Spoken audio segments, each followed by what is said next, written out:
every county. This is your statewide newscast. Arkansas Today. Good afternoon, I'm Mallory Brooks. Thanks for watching Arkansas Today on this Tuesday. A West Memphis, Arkansas pastor is counting his blessings after his 18-wheeler wrecked back in November, trapping him underwater before emergency crews arrived. Rebecca Butcher shares his story of survival. The trailer came over on top and crushed me down in there, crushed the whole hood, busting glass and everything, so the hood was on me. Pastor Jerry Faggett of West Memphis, Arkansas survived this wreck in November when his 18-wheeler hydroplaned into a water-filled ditch. Totally submerged under the water, and I was there approximately about an hour and a half, almost 2 hours. The father and husband amazingly had a heartbeat when help arrived. What was going through your mind? That it was over. That it hey, well, I couldn't get out, I couldn't move, and I just went to praying. The former firefighter and military veteran went to 3 hospitals during his recovery with his wife always by his side. At Mercy Hospital in Missouri, he was in a coma for 10 days. They had mud directly in my lungs, directly in my throat, my nose, so they had to pump it out directly. Doctors used an ECMO pump. It's designed to pump blood outside the body while the heart and lungs recover. After learning to walk again and surgery on his shoulder, Faggett is counting his blessings. If he allowed Peter to walk on water, he sure allowed Elder Jerry Faggett to drink some of it. So I sure drank some, trust me. And the pastor says he's coming back to the pulpit with a fresh testimony. They call me the miracle man, and God is still doing miracles, and you're talking and you're looking at a miracle. And the pastor, will preach again the last Sunday of this month at New Bethel Christian Church in Proctor, Arkansas. Police have now identified a body that was found on Beaver Lake Saturday. Benton County deputies say they responded to a call about a boat floating near the Highway 12 boat ramp on Saturday. The body of 57-year-old Jeffrey Wolf of Rogers was found face down in the water 50 yards from the lake shoreline. Wolf's car and trailer were found nearby with the car still running. Wolf was taken to Northwest Medical Center where he was pronounced dead. The cause of death has not been determined.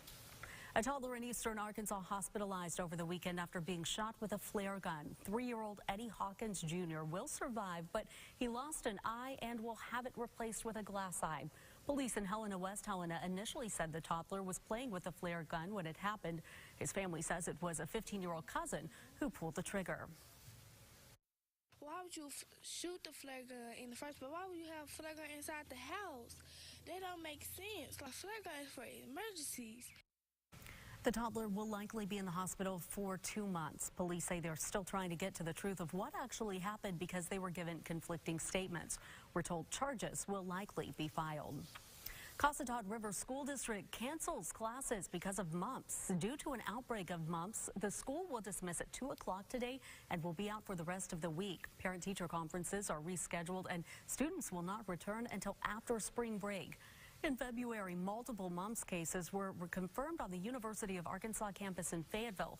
From August 2016 to August of 2017, Arkansas experienced the second largest mumps outbreak in the U.S. in the last 30 years. That is according to the Arkansas Department of Health.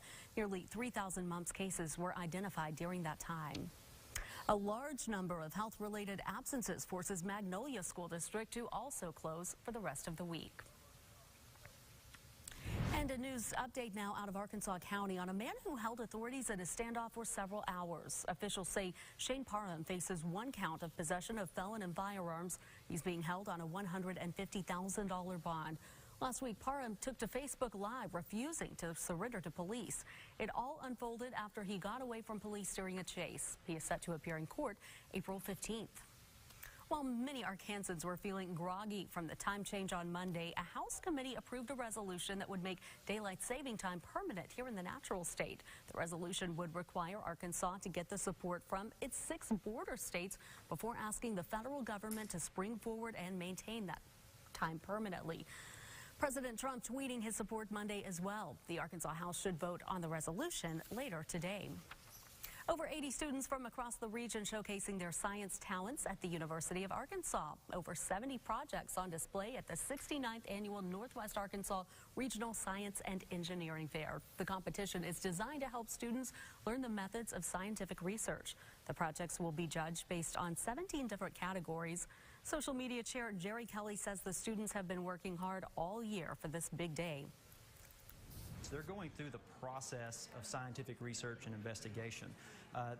This is just the opportunity for them to present that research that they've done throughout the school year so far.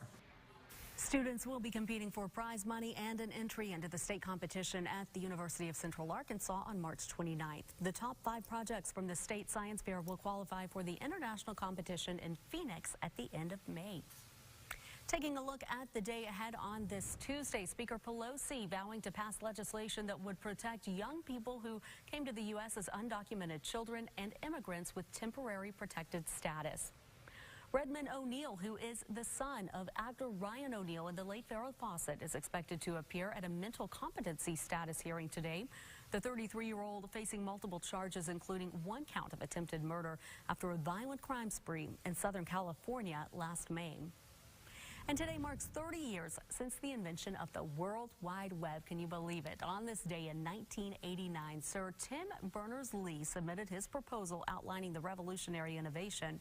To celebrate the occasion, the Google Doodle features an old-fashioned personal computer with a retro-style font. And that is a look at your headlines today. The Hogs spring season is in full